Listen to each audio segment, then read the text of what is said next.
Alright. Got one package. It'll save myself the headache of not having to do as much editing as I did last time. Hopefully y'all found that funny. Let's see. I think I can cut it about here.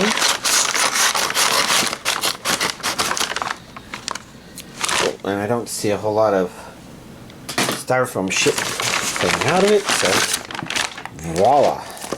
Let's begin with this. Goodbye Dragon Life. I think this would be complete season. Just trying to remember all these characters. Hello, human life. We see regions A and B. Focus, focus. So only Japanese with English subtitles. Couldn't remember.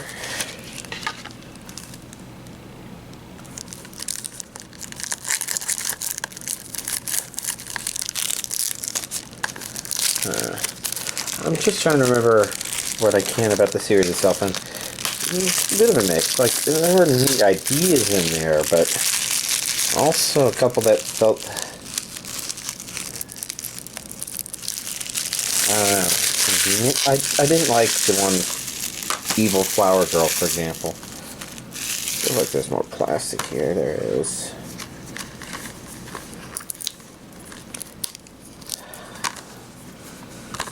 Side. This at least has good imagery to it.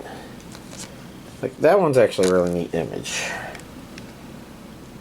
That one's kind of hard to see, but you know, pretty still from the show, I guess. And then next up we have Jobless Reincarnation Season 2 Part 2. Season 2 Part 2.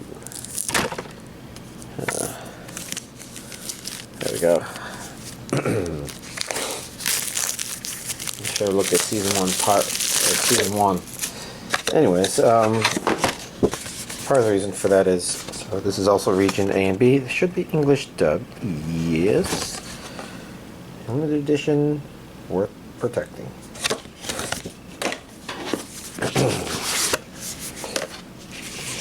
Partially because, you know, this is the actual DVD Blu-ray itself.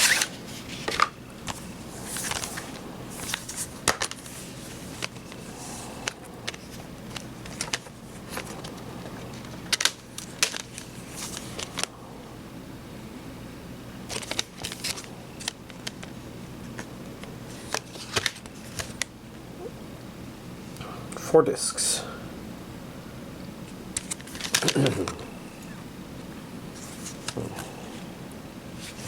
Although it's disc 3, disc 4, disc 3, disc 4. So this is DVD.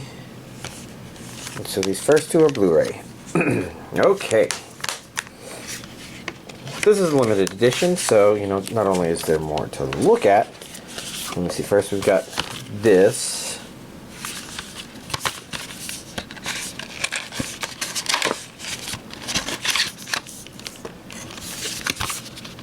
I think that's the only thing. It's just cards.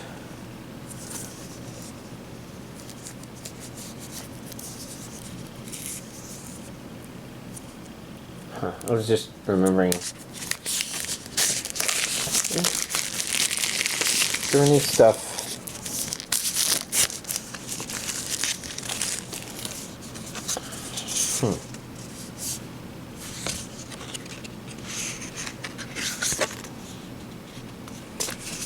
There's a lot of good imagery art with this looks two anime editions.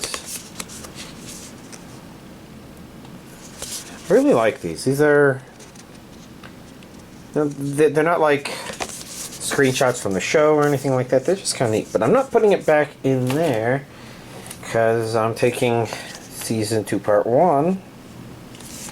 I'm putting it inside there. We'll take a look at this here. This is why I kind of wanted to know, like, a lot of these are like, okay, designs of the characters from the show itself.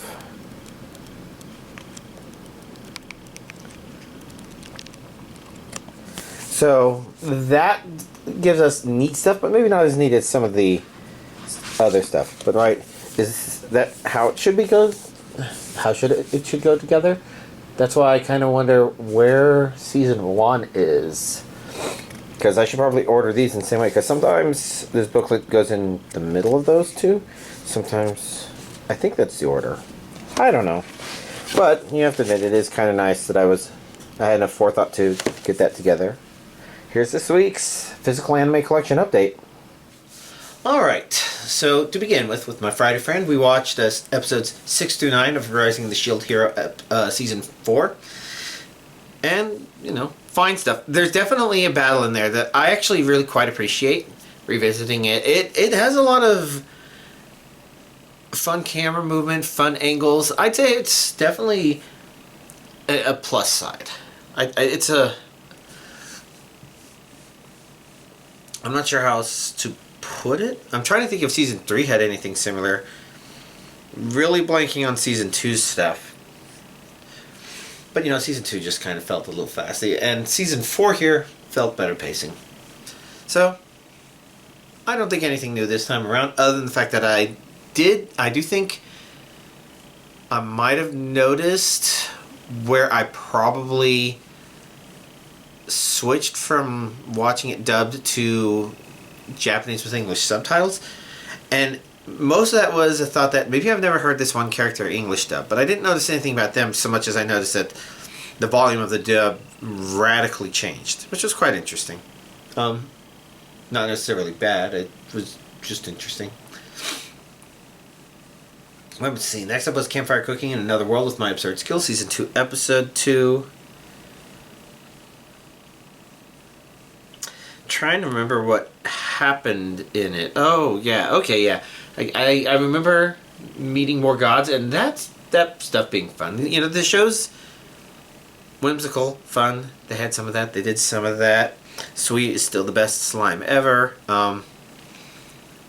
They did a fun thing there. Just lighthearted fun. I'm trying to remember what they even cooked.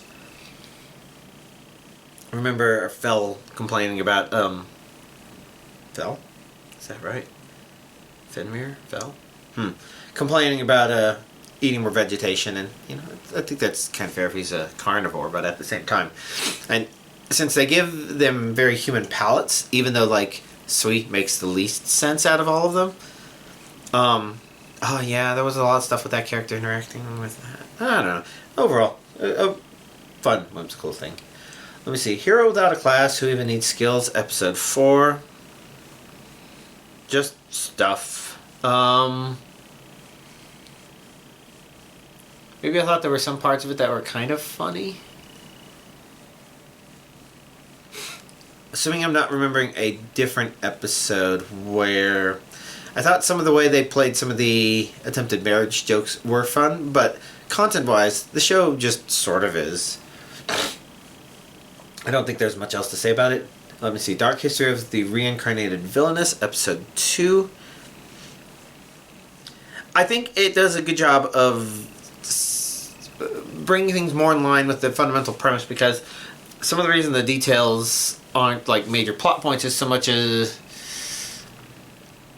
okay, these are things that would happen, but because I had already changed things, I didn't think they would happen, and the implications are different because of the things I've done. So the details are kind of more along that line, which is okay. But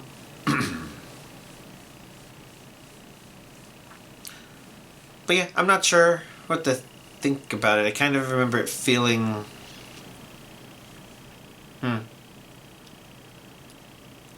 I don't know if I remember completely what I think. Again, I'm blanking on some of the stuff, and I'll get to that later when I talk about the video games I've been playing and stuff, but I don't remember being wowed by it per se. Not disappointed. I just sort of remember it feels like it's kind of in a chaotic shoujo state, I guess. And take that one with a huge grain of salt, because I don't... A huge grain of salt, sorry. Because I don't know how well I remember that. May I ask for one final thing? Episode 4. Okay. Her her interaction with the Dragon Rider is absolutely fucking awesome. You know, this show continues to just kind of be a treat every single time. It doesn't forget what it is. For 4 episodes it's been. And it continues to deliver on what it is. It's doing shoujo-y things, but with its very good personality. You know, keeping its really good personality, tone, setting stuff in place. You know, to a certain degree, it's like Gorilla God Go-To Girl could have been a show sort of like this. Like, yeah, maybe not as tough talking. I'm having so much trouble with words right now. But I think it got a little too distracted into the shoujo territory and wasn't really leaning hard on its fundamental premise and defining interactions very well with that. Sometimes just forgetting those. This show doesn't feel like any of that's happening. It's like, here's who we've introduced. Here's why more shoujo-y things happen because of that. And she doesn't become a kind of blank shoujo slate doing it. Similar to other characters who become kind of blank templates or something other. Anyways, fun stuff. My gift level 9999 Unlimited Gotcha, episode 3. I think it was an okay enough episode 3, and this is the 3rd episode, so an evaluation for what to make of this show so far. First episode is maybe fine, a little over the top, but if it's setting itself up to be a revenge show, it's maybe okay. Episode 2, I mentioned, it was kind of establishing the order of things from our main character's perspective after episode 1, and in a lot of ways it felt like it was wasting time. But episode 3, I think this kind of works out in a plus, but it's hard to really tell what to think about this show in general because the premise of episode 3, or what it sets up where the show is going to go, is a little more different. Like, you would have felt like episode 1 would have been his revenge against just his party, the party that betrayed him. And episode 3 seems to start with setting that up, but it feels like maybe they're planning quite a bit more than that. Which is why episode 2 is kind of a bit of an unfortunate thing, because while it's a good place to end episode 3 on that hope that, maybe they're not doing a dumb, simple revenge thing where our main character goes after each of the former members of their party one after the other until, you know, kind of Kill Bill style. Not that there's anything necessarily wrong with that, it's just that I guess the setup would have been a little more cheesy, maybe, which says a lot because Kill Bill deliberately dives into that cheese a little bit, that camp a little bit. You can tell when it's choosing to have fun, things like that. But no, this one feels like it's setting up loftier goals potentially. But it just seems like we'll have to actually see. So it's a really hard measure by episode 3. Basically, we've had an okay setup episode, a kind of felt a little drawn out episode, and then an episode that's like, okay, well, while this one also feels drawn out, it feels like it's fulfilling on the promise of the show, which feels good, but then promising to us, the audience, that maybe it's a bit more than what we would have thought. Which I think is a hopeful 3 episode. I'll definitely give it more, but we'll have to see after that. A Wild Last Boss appeared, episode 4. If I have any complaint about this episode, it's that the manipulator is being manipulated by a manipulator. It's sort of... It feels like while all the elements in place were fine, to a certain degree, it almost feels like maybe it's gone a little too far in some ways so as to see through the veneer of the artificiality of the story to some degree. So really hard to say what to make of what will happen after here, but I don't know. entertaining. I guess it's continuing to be entertaining. Banished Court Magician, episode 3. So the 3-episode evaluation of this for me is this show keeps being surprisingly mediocre. Like, I guess they kind of try to establish some of what makes our main character very interesting is, oh wow, somebody commented that somebody being able to cast X spells. How many spells is he casting at the same time? The problem is it didn't feel particularly effective. And it's interesting because you kind of want to compare this to Seventh Prince. Because that one had a similar premise where at some points it's establishing, okay, Lloyd is a genius because, well, there's a lot of things, but one of the things his genius allows him to do is cast spells faster than anything in that world seems to think is humanly possible. Which seems technically true, even if it's technically false, but it's the wrong kind of technically false, I guess.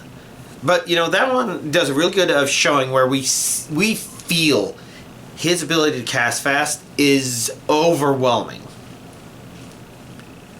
And that show, you know, it's built around the character just being this enjoyably unhinged, overwhelming thing to watch. And it works a lot better than a lot of power fantasy shows because he doesn't feel like a self-insert. He's not a blank slate that feels like we can insert himself into. It's just like, okay, that person's a little unhinged. I want to continue watching what they do. And that's fun. Whereas, like, Banished Court Magician is still kind of a blank slate kind of main character where I don't know that we get a feel. We've had somebody say something, but did we feel the effectiveness of him casting that many spells at once? We didn't. It's something where they really should have been having other people trying to cast spells, and we just can't cast enough spells to deal damage to this thing, and then our main character deals more damage than all of them combined because he can cast as many spells as all of them combined, or something like that.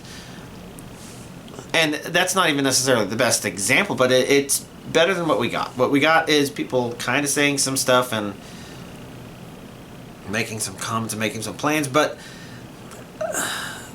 the show feels like it is maybe going through some effort to tell, but it still does a lot of telling, and it doesn't really show what it's trying to show. It just kind of is. So it feels pretty mediocre to me. Not necessarily bad, but just not doing anything great, I guess. If there's anything that I would say is not great about it up to this point, is that I'm not quite sure what to kind of expect from this series in the long shot. In the long run. There's something wrong with brain, maybe. It isn't braining. Anyways, Tales of Weathering, Season 2, Episode 3. I guess it's an episode. You get to see a lot of attractive things of all the lady characters, which maybe we've seen bits and pieces in the previous episodes in this season so far. It's pretty much in line with everything else, including the, I would say the main issue of, I don't know, the show sort of feels like, it feels a little weird about the sex part, but, you know, it's trying to keep that thing where it's having an excuse to have naughty bits on screen other than private parts, you know, so full breasts with nipples, you know, all drawn well, things like that, curvy bodies, whatever, without, you know, dipping explicitly into hentai territory or anything like that. And I do feel like thematically it works okay with the story, but I don't know, it sort of feels like its storytelling feels slightly naive-ish, maybe. I'm trying to think what to put my finger on, but, you know, it is what it is. And again, it's interesting that it has set it up in a way that makes sense of, I guess, story stuff they've set up. Anyways, we'll see if thematically it kind of plays off in the long run. Spy Family Season 3, Episode 3, continuing from the important thing from the previous episode, and I would say good important stuff. Sort of good emotional bonding. I'm trying to think. There's a part of me that wonders if somebody wanted to feel if there's a serious side to the show. These 2 episodes would be good episodes for kind of showing that a sort of this show, it has some wild characters that we love to see. And was I thinking that you could argue that Anya is the main character? I think another show is thinking something like that, but the trick here is that Lloyd and... Oh my god, why am I forgetting her name?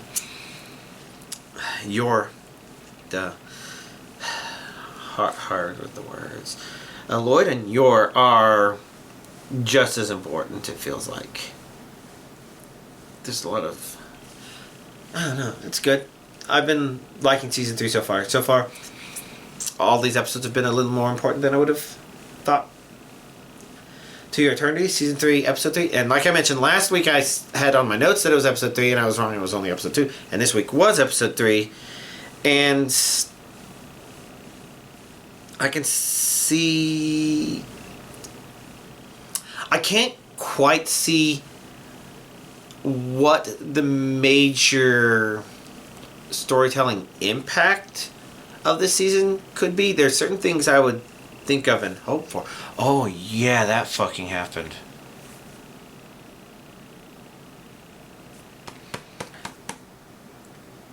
A couple of really neat things did happen in this episode. And I do remember a couple of the takeaways I had for it. One of those was I was really rolling my eyes at the one person's mother the whole time.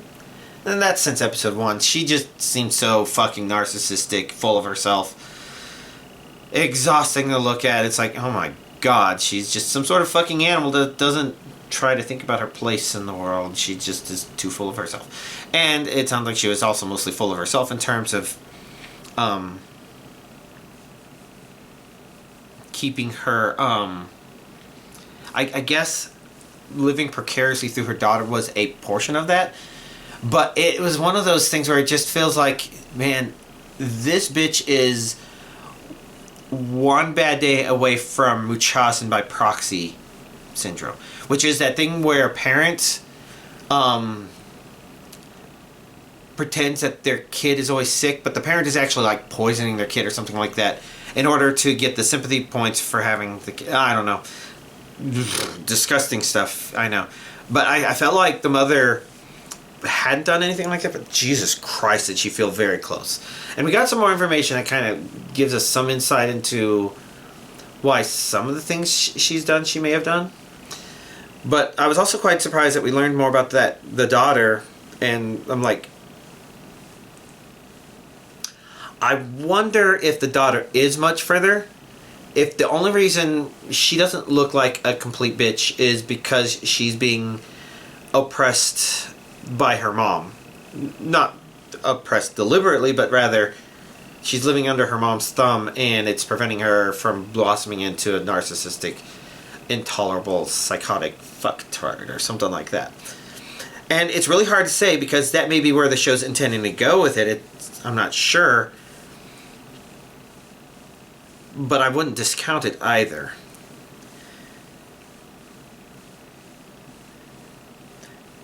So, what would I have wanted from this season?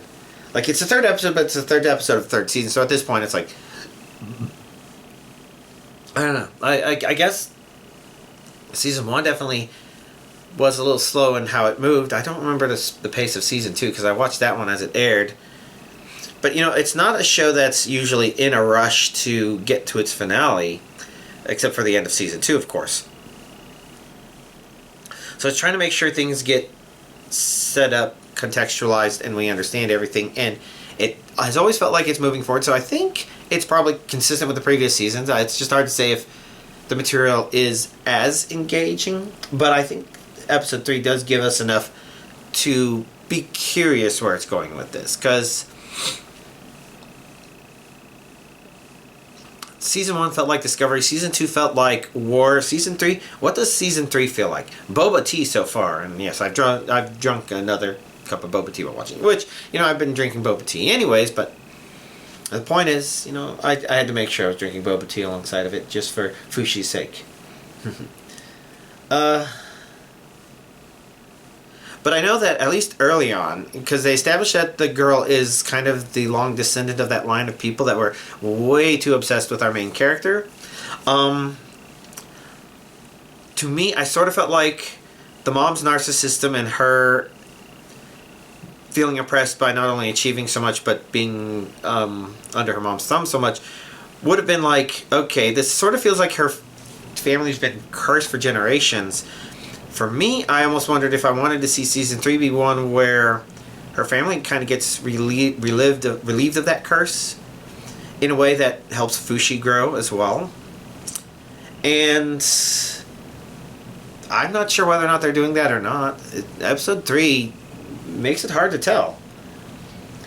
There's a part of me that still wants that, but a part of me also wants to see where they're going with this before I can make a final decision. So, you know, if you watch the first 2 episodes, you're like, I'm not sure what to think of this season, definitely give episode 3 a watch just to see what you still think about it and where it's going, because it's more difficult than I would have thought it would be based on where it began, I guess, this season.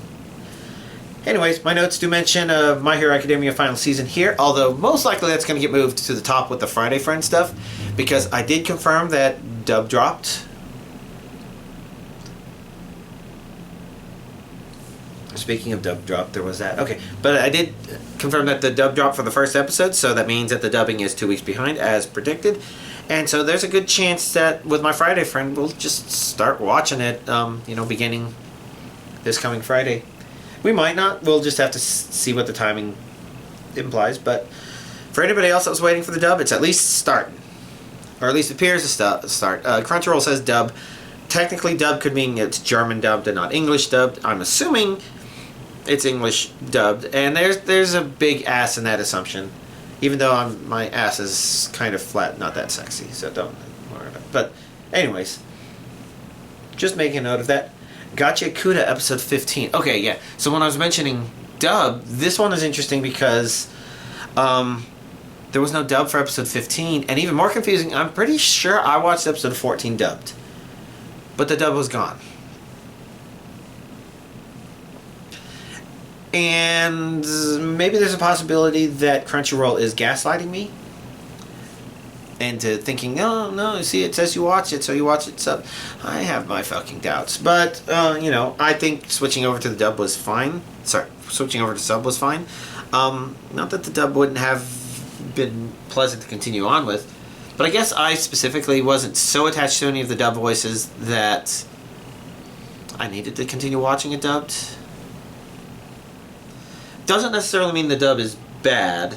It just meant that at this point I'm just so exhausted with things that I don't know how well I stay attached to certain voices. Something usually has to stand out. I digress. Content-wise, just a little disappointed that it is going down that route of all these characters got separated so they can have their... Sorry about the hiccups. So they can have their separate shonen battles. Cool characters, but does it feel like it's wandering thematically away from stuff? And like I say, this show kind of feels like it does, and sometimes it comes back in. There were still little moments and thoughts introduced in this one that I would say were overall good in that regard, but anyways. Dad's a hero, Mama's a spirit, I'm a reincarnator. Episode 3. So, what to evaluate about this one? I think it continues to be a lot of like what I said. Like, I think episode 3 finally set up why interactions with our main character, who I think is our main character, who I think is the reincarnated daughter, or the reincarnator daughter, i.e. somebody who was reincarnated as the daughter, may have been set up, but at the same time, it really just feels like the hero stuff tends to be front and center, most important, and he's seems more the protagonist. So 3 episodes in, and there's pretty things. First episode had the prettiest with the wedding stuff. Some little pretty things in episodes 2 and 3. cute, adorable, neat. Overall, I would say fine stuff, but also really hard to tell what I should expect from this show going forward. Because is our main characters, oh, I can manipulate the elements? Like, they talk into it about it a little more detail in this episode in a way that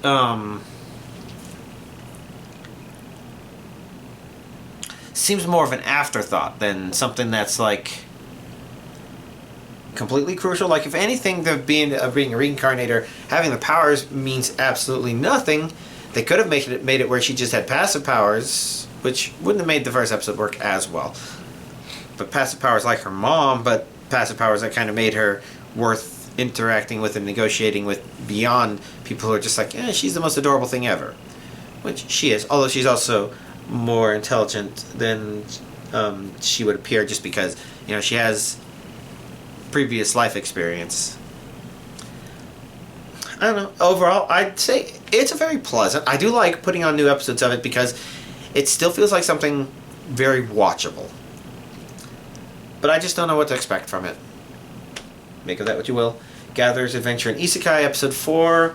I guess okay stuff happened in here. I think the rat girls are kind of cute. They need to be protected. They don't... And they may not have been rat girls. They might have been mice girls. I don't know. But, they had the 2 teeth, the ears. Whichever it is, it's like, okay. Yeah, not a whole lot of shows do that. And they kind of acted in ways that's just like, they're still trying the hardest, though. You know what? I think I'd want to help them. If I have any complaint about the Lizard Man character, I guess there's something about his head that feels a little blank, like something ornate missing. Like, even if he had like 2 horns just kind of pointed back really straight, I feel like it's missing something like that. Which is interesting because it kind of means he's sort of a character design equivalent of a bald lizard man, I guess. And I think they do introduce something where he does have something on the head temporarily, which might make for a good contrast. But overall, I think the things that happen in it are kind of similar, where while it's doing some things new and different compared to it, is still doing things because it's like on the script. So like our main character's like, okay, well, I told y'all about your lost loved one. Sorry to hear about that. Oh, I'm going to use healing magic to cure the problem that the person died for, so that, he didn't die for nothing. Then you get to live a happy life. You kind of want to see these people live a happy life, but that's kind of on the script and not necessarily something that's, I guess, well earned per se. It's not badly earned, it just is. Fated Magical Princess, Who Made Me a Princess, episode 6. This episode I kind of felt was a little, not necessarily bad, but not as good as the previous episode, not as great as the first episode. Mostly because, a lot of what's been good about this show has been watching the main character and watching her kind of be interesting and kind of adorable and just cute girl things happening sort of to her, not completely out of her power. We get a lot of her thoughts and insight, and I think that makes a lot of it very engaging in a way. And this episode could have been some of that, but I think what was really missing from it, so they introduced a character that we've kind of known about, I think, since the first episode, and they were clearly introducing them more into the main cast last episode. The problem is it feels like he doesn't really say stuff. He doesn't communicate, I guess. And it's really quite frustrating because it's not like it's a problem with our main character. But it just feels like he says, it looks like you don't know the fundamentals of magic. It's like, well, when you don't say or even hint at what that might even fucking mean, and you and the character keep beating around the bush about it instead of you just talking, it makes me feel like you don't know what you're fucking saying. It reminds me of something where I've definitely seen European people saying that Europe is so far left that the left in the U.S. seems center or something like that. And I don't know what to exactly make of that, because that seems to be all they say. They don't explain what they mean, what they think when they say that. And I don't think most of them are saying it as a criticism. But it also feels like people just saying things because that's what they say. And that sort of frustration is what this episode sort of felt like to me. It wasn't completely that, but it did feel like just beating around the bush too much in ways that felt so artificial, especially when the character was pretending to be sick. And it's just like, okay, now maybe this is just the Japanese dub for this, because the original dub would have been Chinese, I believe. And so when it says it's dubbed, it means it's Japanese dubbed. Confusing, I know. Maybe it's something there, but I really hate how obvious it sounded. It reduced impact of scene in terms of caring about characters. Easy to complain. Next thing, my status as an assassin obviously exceeds the heroes. Episode 3. It's a real confusing show. I still don't know what to think about it, because it feels like sometimes the pacing feels fine, but not fine. Sometimes it's doing something that seems like a good idea, but something about the execution feels off. This episode, I think, gives a couple of concrete examples for things where I think the character's interaction with the monster has some interesting elements to them, but I do wonder if maybe they weren't played out enough to kind of get the feel for things. Like, you get the general idea, and I don't know how to say more without spoiling much, but I think you get the feel for what they're going for, and in that regard, it's actually a pretty nice idea, and there were nice things that happened in the episode around that and that and that. But, you know, it at the same time felt like there was something about the execution that felt a little off, and then it also established, okay, yeah, characters responded to, oh, I was sent to investigate a strange light, and it's like, that was 20 seconds ago. So it almost feels like the series' sense of time may be a little bit off.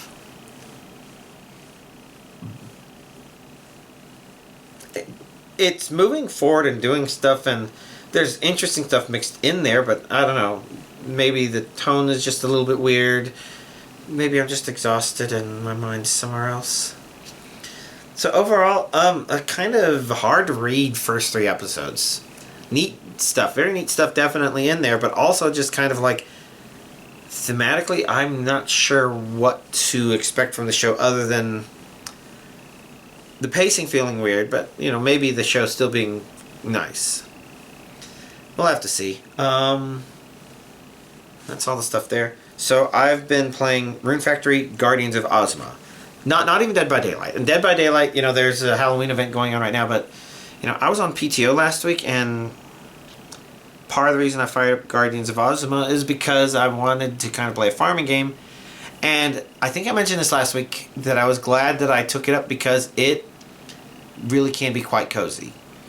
And there's an element to it that reminds me of problems I've heard with Civilization. And I think there's the same thing, where a long time ago, Civilization, the problem with that one is just one more turn. Just one more turn. And that can usually lead into, oh, well, the night has gone. Oops. And I do feel like Guardians of Ozma can sort of do that as well. And I think it's the building up thing that both games have. Like, you do something in one turn, and you're like, alright, this is everything I've been able to do in that turn. Likewise, Guardians of Ozma, this is everything I was able to do in that one day. I'm ready to go to the next turn/day and continue on building up my civilization, or building up my farming village, whichever you want to call it. I think last week I also talked about how I had 3 romantic candidates, and 2 of them I could profess my love to in the game. I've reached bonding level 7, gone through their bonding quests, and so that option pops up, but I still don't know which of them I might want. I just have no idea. It's also interesting that more game mechanics were being introduced, even though I'd already spent 70 hours in the game. It's almost like you can just get lost in the sauce, and I feel like I have. There's a point where it's like, alright, in order to progress past this one story point, you need all your villages to be village level 3 or higher. I'm like, oh, 2 of them are 9, 1 of them is 8, and the fourth one is 7. Oops. Way ahead of that one. Overall, though, I'm enjoying it. I'm liking the mechanisms. There are things that I would do differently if I were to play it. But overall, I think my only real complaint is just that you can't... There are certain things in the game for which you should be allowed to change order. So, like... I think at a basic level, you have your party, and they introduce the ability to have multiple people queued up for your party so you can cycle through them if you want to. And I haven't been really using the cycle through feature. Instead, I've been using it more like an EXP Plus in order to level up mostly monsters so that I think they get better parts through the farming stuff. I could be mistaken. But the point is, you know, the game has been introducing characters that are forced into the party, and it shifts everybody else and kicks party member 6 out. And I'm like, why? I want to rearrange all of that stuff so that the party's the way I want it to be, because, you know, I chose the 3 girls I was considering romancing as my party members because just like, well, they're 3 different classes, 3 different weapons. It seems good in terms of that, and because I don't quite know which one I want yet, and I just want to keep all my options close to heart, just in case that improves things. You know, that made sense, but it feels like it's getting in the way, and it would be nice if in the party mode I can just say, alright, I want to remove this one person from the fucking party. It seems like I can't, and I can only replace them. I have to look again, the controls are a little... But I would also want to be able to rearrange people. And the same, it would be nice if I could do that with the villagers in each of my villages, because I probably want to put people I'm definitely going to keep near the top, and people that are more likely to be managed in different ways, maybe even let go and replace, near the bottom. I would like to be able to put my herders next to each other, my shops next to each other, and my resource gatherers next to each other. But it doesn't look like there's a way to do that. I guess you probably can do that by sending people to other villages, but that is such a fucking waste of time. Especially since it'll be useless once all the villages are completely full. Which will eventually happen, I'm sure. Unless I stop playing the game. Most of my crops are at level 9. I'm not sure how many most is. But most of them, I think.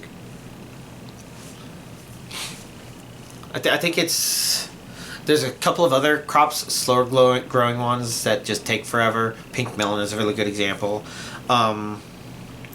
Rice, because that's more recently gotten, but that goes up, has been going up in levels pretty fast. So that one will probably be level 6 by the time the quick cooking contest happens. I don't know. It's been fun.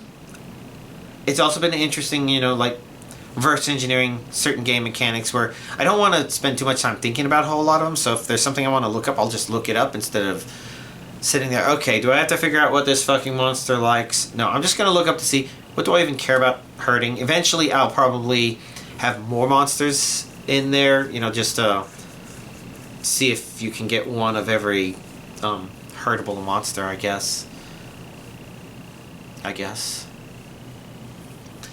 But before I get that far,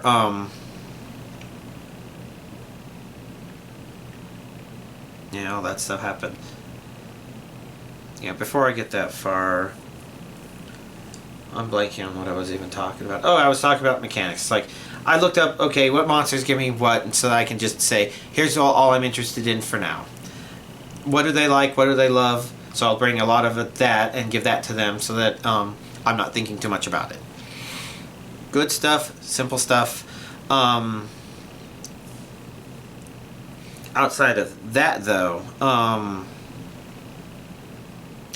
like a guessing game mechanic, giant crops, I kind of just had pattern recognition, and this is good because I didn't care about giant crops until I started reaching crop level 9 with stuff, and I'm like, okay, so I've gotten a couple giant crops. Why is that? And I kind of realized there's a pattern that's been going on. I was only getting giant crops for certain specific plants those are ones that have even numbered growing days. I'm like, okay, and all the odd numbered ones I keep harvesting because I'm making them finish growing using the Earth Drone to give them an extra day boost every single day. So that kind of tells me, alright, if you deliberately delay the first day so that they go through the first day with an even number, no, sorry, they end the first day with an odd number, then by the time they grow naturally, maybe that's what gives me the chance for giant crops. And yeah, that turned out to be it. I haven't gotten giant crops of everything. I haven't been keeping a whole lot of them, but you know, I've been hanging on to stuff. It's just neat. The game, it definitely, I like building these villages. I'd build up the winter village more if I had a good plan for what I was going to be doing with it. I don't think I'll be getting any more development zones in there. So I guess it's mostly a question of, yeah, long term, what's that going to end up looking like? I think I've already unlocked a lot of stuff. Everything else requires me to unlock more decorations, really, and grow crops and do a couple of things. I can complain about the fact that you can't level up a village if you can't do the plaque requests, which may not seem like a problem, but when the story moves on just quickly enough, it cycled back to, okay, I'm only getting spring ones again, so I'm not getting any credit for my winter ones, even though spring, summer, and fall all have all their plaque requests completed. Fuck. So I'm kind of pushing through the game a little bit because I want to get winter stuff unlocked again. And also because now the plaque requests are asking for things that I'm not quite sure if I have the capacity to get, which feels like I need to unlock a whole lot of areas really fast in order to get them. It's like, you know, stuff. Silly, annoying stuff. But I've been enjoying it. The real problem is, like Civilization, you know, you do all your stuff and at the end of the day you're like, alright.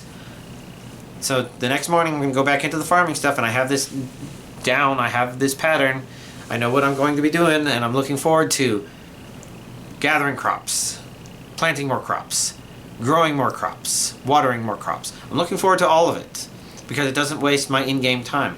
It just wastes my in real life time, but in a way that's satisfying. I've just been really happy with it. And to a certain degree, you know, I guess I saw Donkey's video on Pokemon Legends ZA, and yeah, I guess right now I'm glad I'm playing Guardians of Azuma more than I'm playing that. Because it feels like there's way more autonomy here, even if some of that autonomy is artificial. But I digress. But it's especially not artificial in terms of dialogue, because while they do feel kind of silly and whimsical, both games, Guardians of Azuma at least doesn't have you on rails as it leads you into a game where you can't do a whole lot, and I don't know. Right now I'm feeling that. Maybe I'll feel differently later. Hopefully I'll participate in the Dead by Daylight Halloween event and get stuff taken care of. It's a lot to talk about. I even seen that my battery's getting low on the camera, so I wonder if I went on extra long this time. Hopefully y'all enjoyed it. If not, sorry. But y'all have a nice week.